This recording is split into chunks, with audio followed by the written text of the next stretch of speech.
menurut saya sih kepake sampai sekarang. Kalau kenapa kita bisa sukses di bisnis itu kita juga harus mempelajari etika dan moralnya. Berinteraksi dengan sesama kita itu ya dari guru-guru itu juga yang ngajarin kan.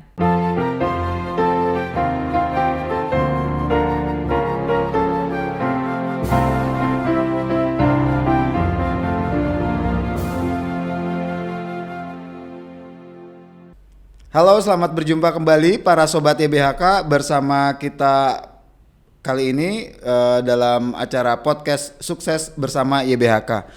Pada sesi ini adalah podcast ke-33 dengan tema dari core value YBHK adalah kerjasama dan ketangguhan. Pada kesempatan podcast kali ini saya ditemani oleh seorang narasumber, mantan siswi SMA Tarsisius 1 yang saat ini berkecimpung di bidang finance. Beliau adalah lulusan SMA Tarsisius 1 pada tahun 1999 ya, betul ya. Kita akan mengenal lebih dalam lagi bersama narasumber kali ini adalah Indri Yosefin ya. Iya, betul. Indri Yosefin. Saya panggil Ibu, Cici atau apa nih? Panggil Indri aja ya. Iya, baiklah. Indri Yosefin lulus tahun 99. Boleh cerita sedikit pada saat itu bagaimana suasana atau kira-kira dinamika pada saat Indri sekolah di SMA Tarsis 1 ya? Dulu saya waktu SMA itu masih kepala sekolahnya Ibu Sudarti. Ibu Sudarti. Terus wakilnya masih Pak Martin. Sisanya guru-guru sebagian masih ada yang mengajar di SMA Tarsis 1. Kayak Pak Barno kan masih ada di sana. Terus masih siapa lagi ya? Sebelumnya masih ada Pak Rus, tapi sekarang kayaknya Pak Ruswanto sudah. Oh, Pak Ruswanto ya. Barusan pensiun kayaknya ya. Iya, Pak Rus baru saja, baru beberapa saat. Kayaknya. Terus sisanya ya banyak yang sudah pensiun sih. Banyak, ya karena sudah sekian. Sudah lama banget. Masih 20. Ada Ibu Ginting kayaknya ya. Ibu Ginting. Ibu Ginting tuh yang, nama depannya saya lupa. Nama depannya siapa? Nama depannya saya lupa. Maaf ya Bu, saya lupa. Tapi waktu Indri sekolah dulu 3 tahun ya, apakah ada masa-masa yang sungguh sangat berkesan sehingga sangat masih terpatri di ingatan sampai dengan detik ini? Apa yang masih diingat? Cowok mungkin. Aduh. Kita bikin ini Pak, bikin Ibu Gintingnya nangis. Bikin ibu gurunya nangis. Tahun 99 itu Ibu Gintingnya baru masuk kerja di Tarsis 1, terus kitanya semua kelas 3 itu bikin demo gede-gedean biar demo? Ibu Gintingnya itu ada ulangan apa gitu, kita dulu sosiologi ya kalau nggak salah. Antropologi. Terus udah gitu kita bikin demo gede-gedean gak mau ulangan. Jadi sampai Ibu Gintingnya kebingungan, habis itu dia nangis. Itu demo menolak ulangan. Padahal ulangannya sudah direncanakan. Begitu harinya datang di demo. Iya, kita bawa demo poster rame-rame. deh tuh. Enggak, kita nggak bawa poster, tapi kita keluar semua dari kelas, turun ke lapangan gak mau ulangan. Oh my god. Terus Ibu Gintingnya nangis gitu. Oh ya Tuhan, ampunilah mereka. Kira-kira. Nah, tapi itu kompak ya satu angkatan. Jadi satu IPS. Bukan cuma satu kelas ya. Enggak, satu angkatan kompak demo menolak ulangan. Karena demonya kan dulu barengan tuh. Ulangannya dulu barengan. Dari kelas IPS 1 sampai IPS 4 itu barengan serentak di jam yang sama. Oh. Ya, biar nggak contek-contekan gitu. Oh gitu. Biar nggak oper-operan soal maksudnya. Akhirnya gitu kan. menolak turun ke lapangan. Iya, turun ke lapangan. Terus semuanya nggak mau ikut ulangan. Abis itu Bu Gintingnya nangis gitu. Semoga hal ini tidak dicontoh dan tidak diteladani oleh adik-adik kelas. Waduh. Indri dulu jadi di dalam core value YBHK itu ada nilai-nilai, ada 7 nilai ya. Antara lain adalah kerjasama dan ketangguhan. Ada nggak yang Indri rasakan nilai-nilai itu, kerjasama dan ketangguhan yang ternyata itu bisa sangat bermanfaat atau bisa terasa sekali sungguh apa namanya manfaatnya untuk apa namanya pada saat-saat setelah bisnis gitu maksudnya. Ya setelah masuk ke dalam dunia kerja, masuk ke dalam masyarakat nyata sehari-hari begitu. Kalau kita kan dulu di sekolah itu kan diajarin untuk disiplin kan.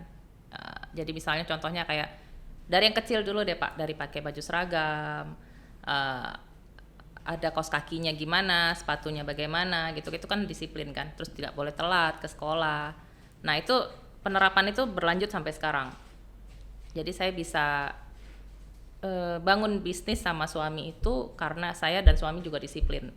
Disiplin dalam waktu, disiplin kita punya goal dalam hidup itu kita bikin goal pendek. Terus habis itu sudah tercapai berarti kita harus bikin goal yang agak panjang. Kayak gitu. Nah itu disiplin waktunya, disiplin sama kebiasaan hidup juga gimana gitu kan. Jadi kalau kita tidak disiplin kita nggak akan pernah bisa jadi maju seperti sekarang. Itu sih yang saya pelajarin dulu dari kita masih sekolah dulu ya. Disiplin dari kecil itu, dari hal kecil dulu biar bisa menjadi hal yang lebih besar. Baik. Jadi penanaman disiplin dari sekolah sungguh sangat bermanfaat dirasakan hingga sampai sekarang masih kelihatan sendiri, gitu. Kegunaannya gitu ya. Iya betul. Baik, nah sekarang Indri setelah lulus dari SMA melanjutkan studi atau langsung masuk ke dunia kerja atau? Oh saya kuliah saya di UNTAR, Universitas Tarumanegara. Karena waktu itu kan kita masih dalam masa reformasi itu. Banyak demo-demo masih kan. Iya. Terus zaman kerusuhan itu masih. Itu sekitar tahun 98 99 kan. Jadi tahun itu masih membekas sangat ya. Jadi orang tua saya tuh waktu itu nggak kasih saya untuk kuliah jauh. Padahal saat target saya itu mau kuliahnya di luar kota. Maksudnya kuliah jauh dari rumah dari ya? Rumah, jauh dari rumah. Berarti rumah deket dari Untar. Grogol. Iya, daerah Grogol sih, Tanjung Duren sih. Jadi di belakang Untar gitu kan. Jadi waktu itu orang tua saya bilang nggak boleh kuliah jauh-jauh. Waktu itu saya udah daftar UMPTN. Sudah daftar UMPTN, tapi memang nggak lolos juga sih. Waktu itu memang nggak lolos. Terus saya mau ambil kuliah di Atmajaya. Tapi orang tua nggak kasih karena itu dulu base campnya untuk orang-orang demo. Atmajaya Jakarta ya? Atmajaya di Jakarta. Base campnya untuk orang-orang demo. Waktu saat itu kan gitu kan. Jadi setiap kali mau demo orang-orang kumpulnya di Semanggi atau di Trisakti. Base campnya di sana kan. Jadi nggak boleh ambil kuliah di kampus 2 itu dulu. Nah jadi saya cuman boleh dikasih antara Untar atau Ukrida waktu itu. Nah itu cuma pilihannya jadi waktu itu kan. Jadi ya udah saya pikir ya udah ikutin orang tua aja karena mereka takut, ya udah saya apa boleh buat gitu.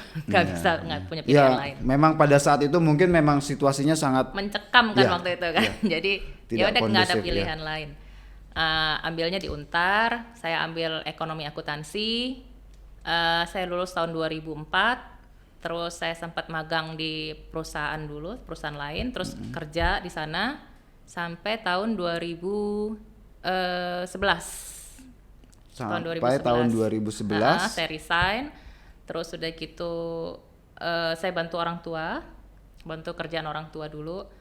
Terus tahun 2015 suami saya punya perusahaan, punya bisnis sendiri, saya bantu suami sampai sekarang. Tiba-tiba punya suami atau enggak. menikahnya tahun berapa itu? Saya nikah tahun tiba-tiba sabar pelan-pelan. Saya nikah tahun 2007. Tahun 2007 akhirnya menikah. Itu setelah tadi lulus kuliah 2004 ya? Lulus kuliah 2004 lalu bekerja di perusahaan. Terus 2007 nikah. 2011 saya resign dari kantor itu yang lama. Terus udah gitu bantu orang tua dulu. Sampai tahun 2015 itu suami saya punya bisnis sendiri, saya bantuin dia. Sampai sekarang sih masih. Sampai sekarang masih bantu suami. Iya.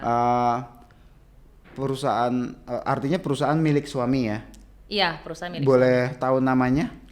PT Berkat Swasti Indojaya. PT Berkat Swasti Indojaya. Iya. Itu bergerak di bidang Engineering, manufacturing engineering. manufacturing engineering. Oh, Indri sendiri di dalam perusahaan itu ya, di dalam perusahaan itu sebagai Saya bantu sebagai finance accounting di sana. finance accounting. Oh, Iya. jadi semacam administrasi keuangannya lah ya, Iya, gitu betul. yang mengatur Pokoknya keluar masuk duit keluar saya gitu masuk loh, Pak. duit ya, keluar masuk duit ya. Oke, Keluar oke, masuk duitnya baik. saya gitu. Itu kalau boleh tahu perusahaan punya suami itu kira-kira apa ya jenis usahanya atau bergerak di bidang itu kan tadi engineering, mungkin bisa lebih konkret lagi supaya mungkin sobat YBHK di sini bisa lebih mengenal lebih dalam lagi, lebih jauh lagi perusahaan macam apa ya kira-kira supaya mungkin Kita itu bergeraknya jadi manufacturing engineering itu kerjaannya mirip-mirip kayak pekerjaan bubut, semacam bubut. semacam bubut, Semacam bengkel bubut, tapi kita semacam bengkel bubut tapi kita lebih besar gitu dari bengkel bubut. Jadi kita masuknya ke pabrik-pabrik yang sudah besar. Nah, kebetulan fokusnya kita adalah pabrik otomotif saat ini. Saat ini pabrik otomotif. Di pabrik otomotif.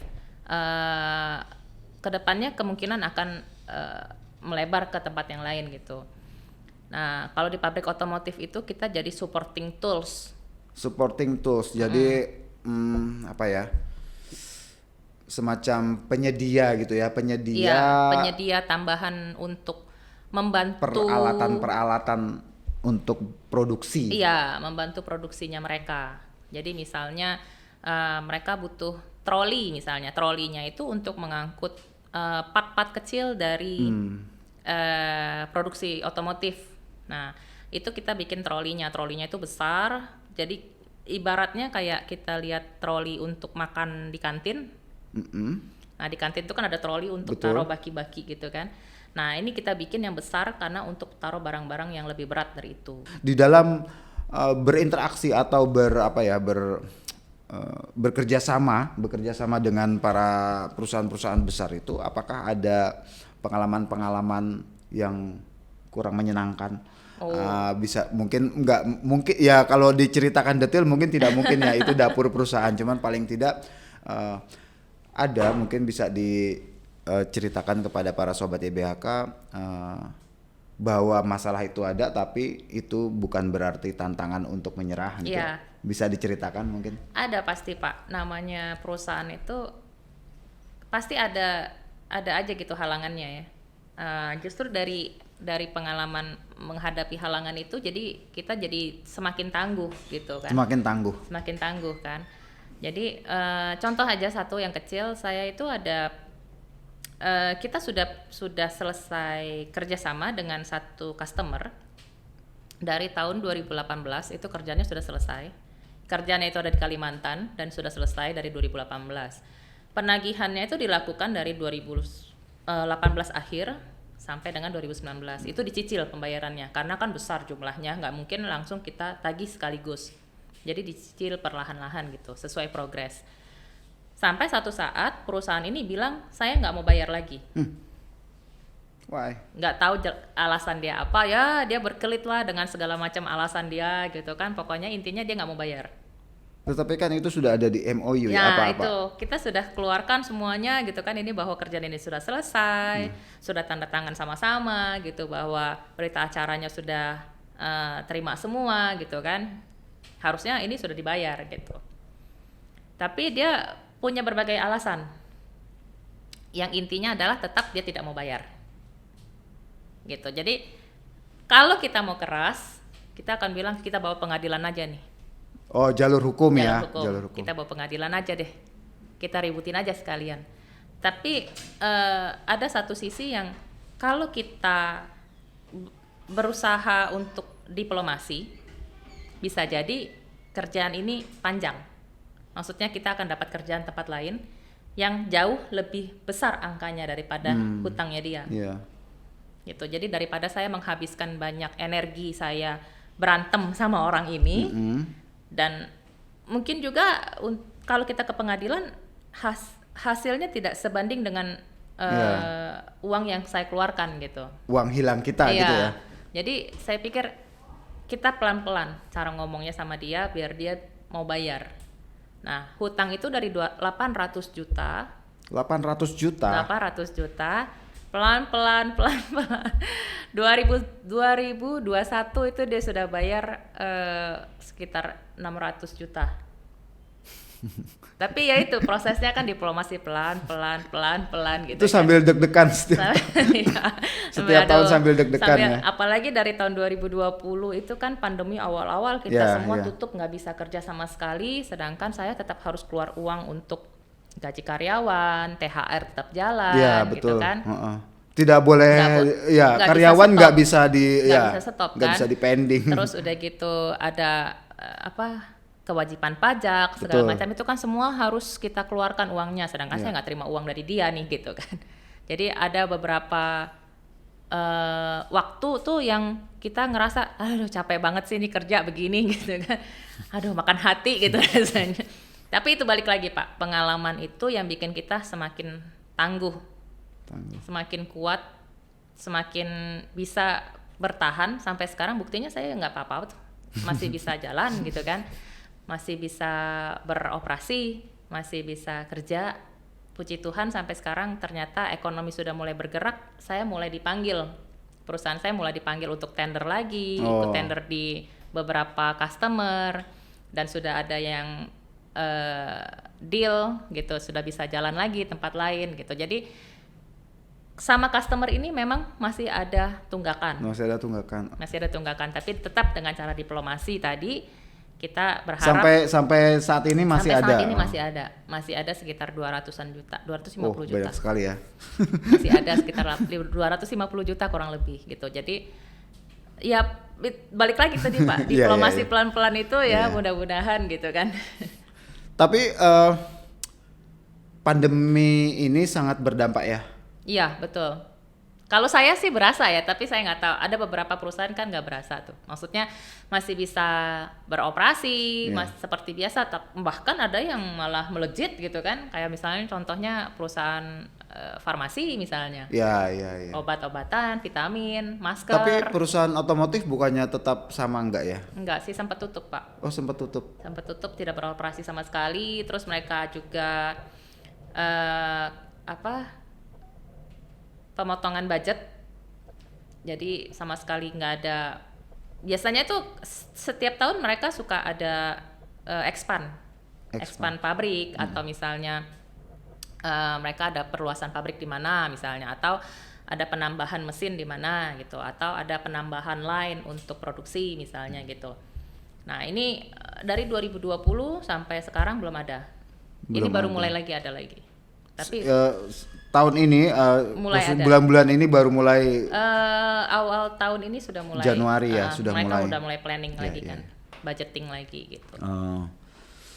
Tapi kalau boleh tahu perusahaan apa tadi Berkat Swasti Indo itu banyak ya karyawannya, punya berapa karyawan? Kalau untuk di office nggak banyak sih Pak. Di office nggak banyak? Nggak banyak, cuman ada 10 orang. Oh, yang sampai ratusan itu Nggak ratusan juga sih Pak. Nggak ratusan juga. Tapi ya 99 lah mungkin ya. 90-an di lapangan, tapi banyak ya. Lumayan. Dan banyak. itu sangat, pada masa pandemik, apakah ada yang pemecatan gitu, PHK, pemutusan karyawan. Istirahat di rumah gitu mungkin ya bahasanya, istirahat di rumah gitu. Sementara ada kali ya di lapangan. Di lapangan karena ada. Memang kondisinya tidak memungkinkan waktu itu. Yang di office juga itu kita selang-seling masuknya. Kebanyakan kan kita WFH waktu itu kan. Jadi semua aktivitas dari rumah, cuman mereka banyak yang komplain karena dari rumah jadi nggak konsen kerjanya. Oh begitu ya? Nggak konsen kerjanya karena ya anaknya mau sekolah. Oh iya. Ya kan sama-sama online di rumah gitu, jadi nggak konsen. Gitu. Anaknya mau sekolah, minta perhatian dari orang tuanya mau kerja, aduh nggak bisa, betul. Iya itu, jadi. Sungguh sangat. Waktu itu kalau untuk karyawan saya tuh banyak yang bilang nggak mau kerja di rumah.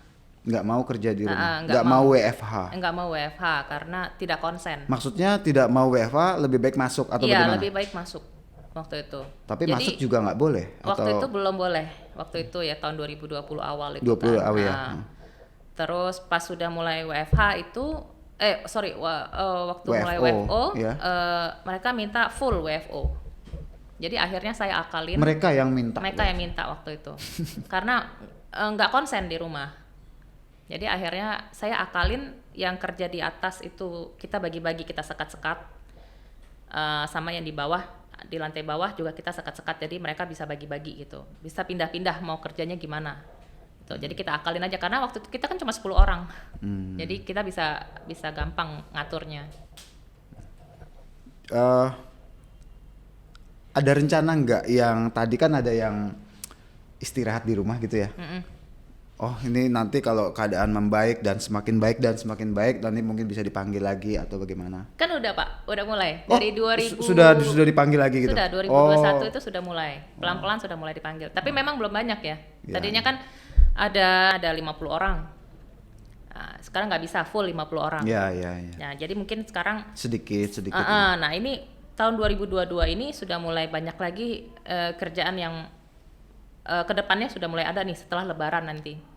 Oh iya. Nah itu mulai banyak tuh nanti kan. Nah jadi mereka sudah tahu mereka akan datang. Sudah mulai panas lagi nih kompornya nih kira-kira gitu ya. Kalau kerjaan di saya itu Pak, banyakan tuh justru pas Lebaran. Pas Lebaran justru? Iya, pas Lebaran. Oh. Jadi orang-orang Lebaran pada mudik, saya kerja malahan. Oh begitu ya? Saya justru liburnya itu setelah Lebaran. Padahal bukan di jasa kuliner ya. bukan di bidang kuliner loh, padahal di otomotif loh. Justru gini Pak, kalau otomotif itu kan saya kan supporting otomotif. Jadi saya harus kerja pada saat line produksinya berhenti. Nah, line produksi itu berhenti pada saat Lebaran gitu. Jadi makanya kalau Lebaran kerjaan saya banyak, mereka libur semua gitu. Oh begitu. Jadi Sobat YBHK, kira-kira Ibu Indri Yosefin ini itu perusahaannya itu mungkin kita nggak kurang pernah atau mungkin malah tidak pernah membayangkan ya. Jadi misalnya ada mobil gitu, misalnya mau membuat pintunya ya Bu ya. Iya. Pintu lah, lalu pintunya itu kan perlu dicat. Nah untuk mengecat itu kan butuh alat-alat, mungkin spraynya, mungkin gantungannya, atau mungkin juga lampunya untuk penerangan. Nah yang support sistem seperti ini ialah yang menyediakan perusahaannya suaminya ya Bu. Iya betul. Ya Ibu Indri juga sama saja sih suami istri. Nah ternyata usaha-usaha seperti ini tuh sungguh sangat baik sekali prospeknya ya, karena memang ya itu kurang terperhatikan, kira-kira seperti itu. Selain saya mau beralih Indri, saya mau beralih ke bukan perusahaan berkat swasti, tapi sebagai sampingan juga Indri juga pengurus Yayasan Parahita. Betul? Iya betul. Itu kalau dalam struktur organisasi sebagai apa itu? Saya sebagai ketuanya. Ketua Parahitanya. Ketua yayasan. Jadi Indri Yosefin ini adalah, para Sobat YBHK, adalah Ketua Yayasan Parahita Indonesia. Iya. Beberapa waktu lalu kita juga sudah mewawancarai Cilingling ya, itu foundernya Yayasan Parahita Indonesia. Yayasan Parahita Lentera Indonesia. Parahita Lentera Indonesia. Ini supaya nggak kepleset apa. Mungkin sekali lagi Indri bisa secara singkat saja dijelaskan Yayasan Parahita ini adalah yayasan yang bergerak di bidang apa, lalu kepada para Sobat YBHK. Jadi awalnya tuh Cilingling itu ada bikin namanya Tarsi Alumni Care. Alumni Care awal mulanya.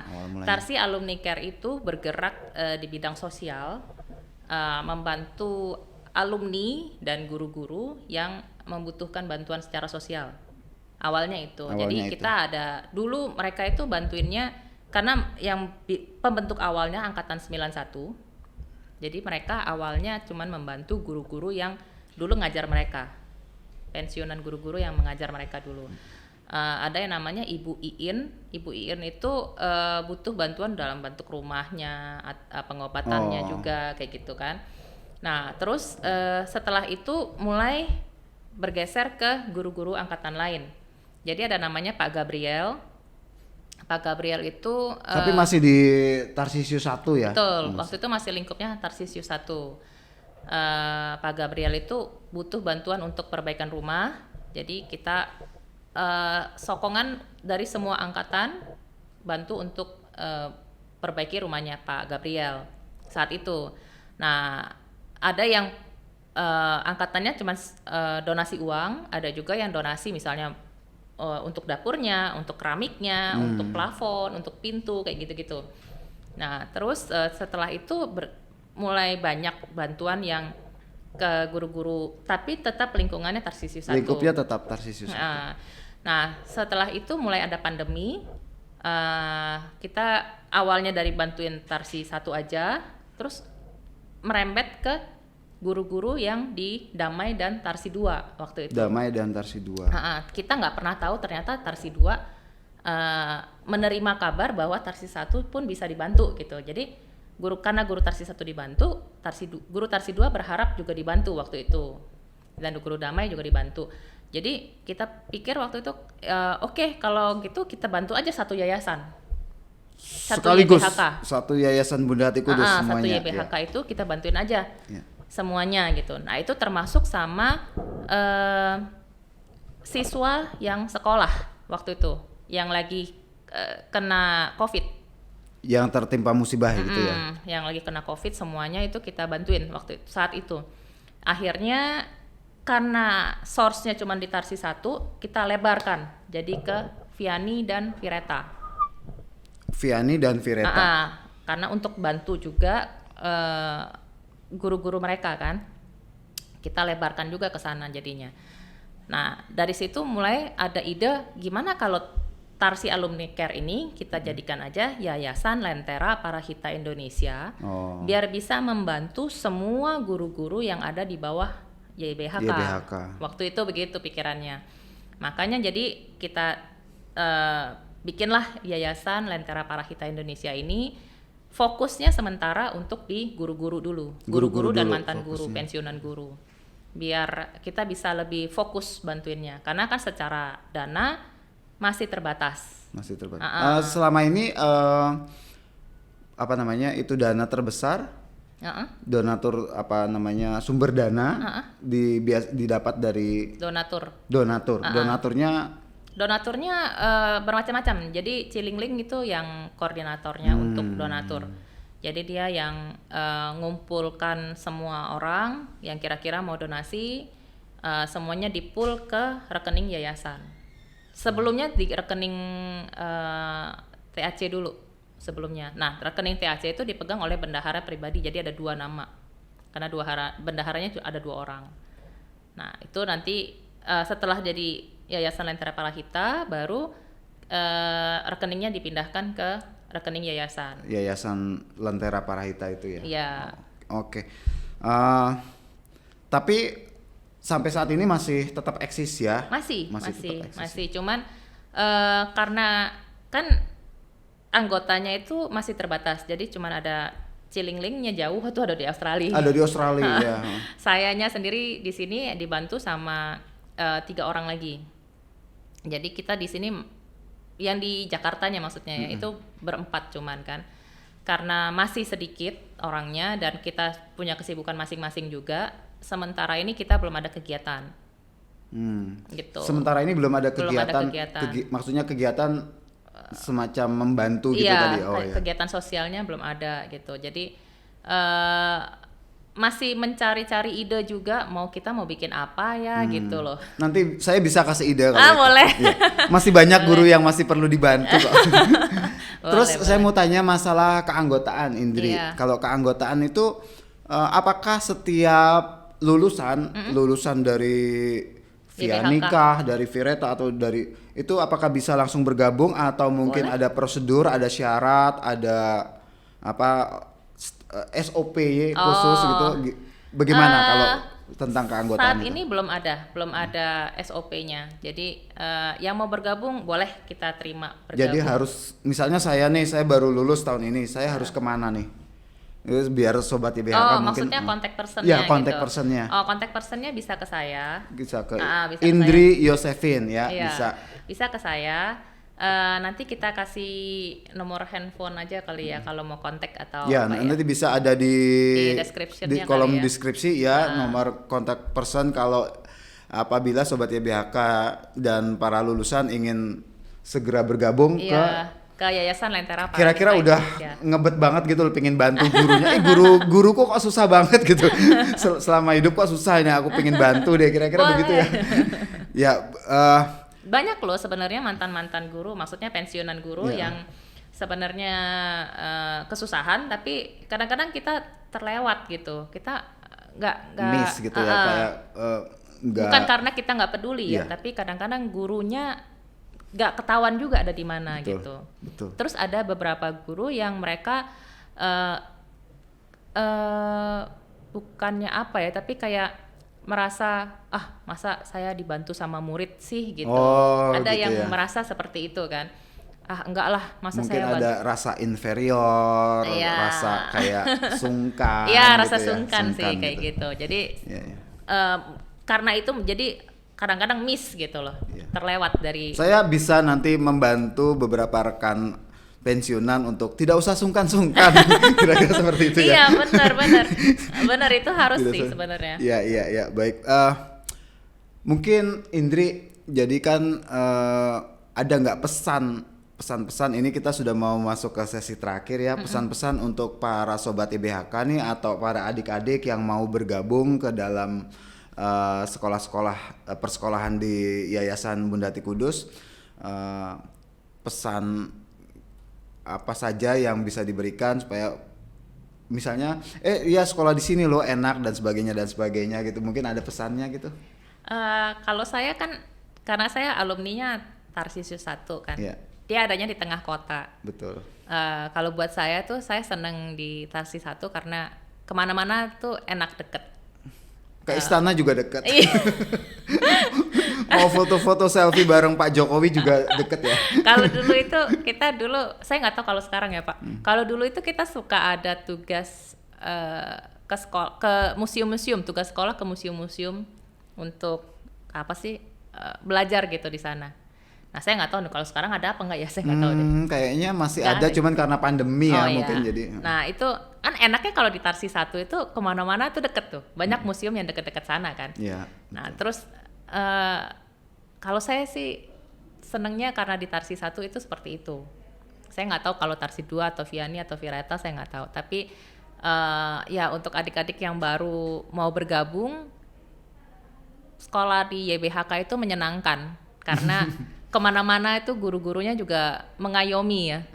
Jadi menjaga banget gitu. Kalau kitanya misalnya kayak kita dulu ke museum itu pasti guru-gurunya menjaga kita di sana. Terus kasih tahu ini untuk apa, ini bagaimana ceritanya, itu diajarin banget. Dan itu menurut saya sih kepake sampai sekarang. Kalau kenapa kita bisa sukses di bisnis, itu kita juga harus mempelajari etika dan moralnya. Berinteraksi dengan sesama kita itu ya dari guru-guru itu juga yang ngajarin kan. Menurut saya sih seperti itu Pak. Benar sih. Terima kasih sekali Indri Yosefin. Begitulah para sobat YBHK podcast kita kali ini. Senang rasanya bisa bersama-sama kita dari awal sampai akhir. Saya selaku host dan narasumber mengucapkan banyak sekali terima kasih pada para sobat YBHK semua atas kesediaannya bersama kami. Sampai jumpa di podcast kita selanjutnya. Terima kasih.